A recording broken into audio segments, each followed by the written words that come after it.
বিসমিল্লাহির রহমানির রহিম।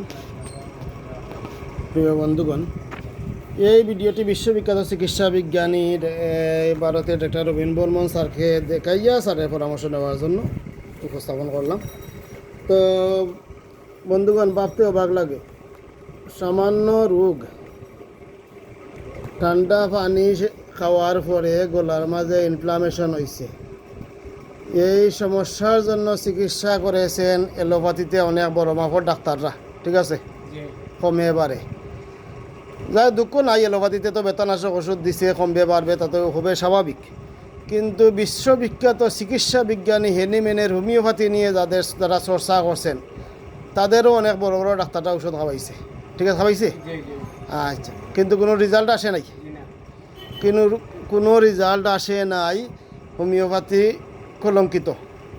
কিন্তু আসলে সেটা হোমিওপ্যাথির দোষ নয়, দোষটা হইল এই সমস্ত ডাক্তাররা নামে বড় ডাক্তার, কিন্তু বাস্তবে রোগ বুঝে না, রোগের চিকিৎসা জানে না। কেন জানে না, কেন বুঝে না, আমি একটু দেখাই।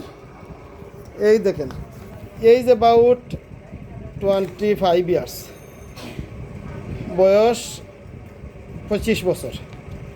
আচ্ছা, এখানেও আমি বিস্তারিত ডায়েরি করি নাই, আলাপ আলোচনা করে যেটা পাইছি, থ্রোট পেইন, গলায় ব্যথা, তার মেডিসিন দিয়েছি রাস্টক্স 50 মিলিসিমেল টু 16 ডোজ, ইন্ডিয়ান এফকো কোম্পানির মেডিসিন। তো এই রুগী রাস্টক্সের, কিন্তু হোমিওপ্যাথি ডাক্তাররা রাস্টক্স না দিয়ে কি যে দিছে, দিয়া আমার এই বাইর বিদেশি টাকা পয়সা যা আছে, এলোপ্যাথি হোমিওপ্যাথি ডাক্তার হলে বাগ বাটুরা করে নিয়া টানে এখন একবারে নিঃস্ব বানাই লওয়ার পথে, কিন্তু রোগ আর যায় না। এই রোগের চিন্তায় বর্তমানে কি যে হবে, এই চিন্তায় শরীর নষ্ট, টেকা নষ্ট, এখন শরীর নষ্ট। তো এই রুগী যে রাস্টক্সের রুগী, আমি সেটা দেখাই। এইখানে যে আমাদের হোমিওপ্যাথি ডাক্তাররা বুঝে না, এই বাইর যে গলায় ব্যথা প্রথম ঠান্ডা পানি খাওয়ার পরে সৃষ্টি হয়েছে, এটা হইল রাস্টক্সের একটা সিমটম। আমি একটু বুঝাইয়া দিই। তো এরপরে গলার ব্যথাটা রাত্রে শুইলে বাড়ে, সকালে ঘুম থেকে উঠার পরে বেশি ব্যথা, এরপরে গরম পানি খাইলে বা পরবর্তীতে একটু কমে, মাতলেও কুচা মারে, সকালে বেশি, রেস্টে থাকলে বেশি। আচ্ছা, কর্মব্যস্ত থাকলে অনেকটা বোঝা যায় না, সকালে বেশি, পরবর্তীতে গিয়ে একটু কমে। হ্যাঁ, এইটা হলো রাস্টক্সের লক্ষণ।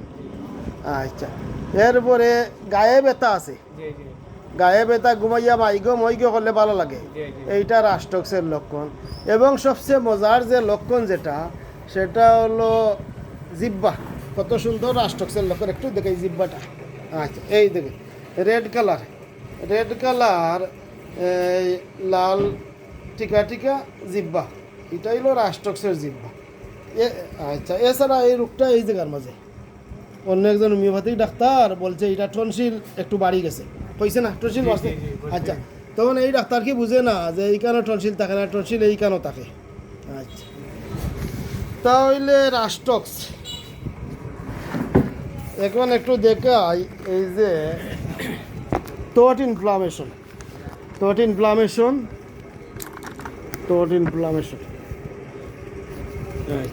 Inflammation, there is rastox. Throat pain, there is rastox first grade. আচ্ছা, এরপরে কেন রাস্টক্স আমি একটু দেখাই। এই কি লেখছে, রাস্টক্স বর্ষায় বৃদ্ধি, বিশ্রামে বৃদ্ধি। বিশ্রামে থাকলে রোগটা বাড়ে, কর্মব্যস্ত থাকলে একটু কম মনে হয়, ঠিক আছে। আচ্ছা, এরপরে দেখাই রাস্টক্সের দ্বিতীয় কথা, অঙ্গ প্রত্যঙ্গে খামরানি, অস্থিরতা, গায়ে ব্যথা থাকে, ঘুমাইয়া গড়াগড়ি করলে ভালো লাগে। এরপরে দেখাই অস্থিরতায় উপশম, উত্তাপে উপশম। অস্থিরতায় তো আগেই বলেছি, একটু কর্মব্যস্ত থাকলে ভালো লাগে, উত্তাপে উপশম, গরম পানিটা নিয়ে খাইলে ভালো লাগে। আচ্ছা, এরপরে যেটা দেখাই রাস্টক্সের সিমটম, এই যে সবচেয়ে গুরুত্বপূর্ণ যেটা বুঝার মতো জিনিস, জিহ্বার অগ্রভাগ ত্রিকোণ লাল বর্ণ, এই যে রাস্টক্সের সিমটম। এই যে এত সুন্দর রাস্টক্সের সিমটম,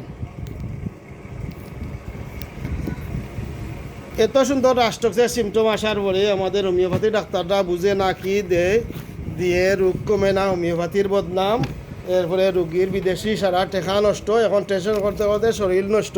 এইটা অত্যন্ত দুঃখের বিষয়। তো আমি আশা করি আর আমি এখন দিয়েছি রাষ্ট্রক্স, এই যে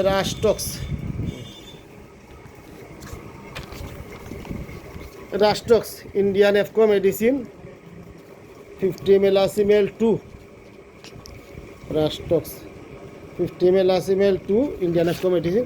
আমি আশা করি আর দ্রুত 2-3 দিনের ভিতরে এই সমস্যা চলে যাবে ইনশাআল্লাহ। সবাই দোয়া করবেন, সবাই ভালো থাকেন। আসসালামু আলাইকুম।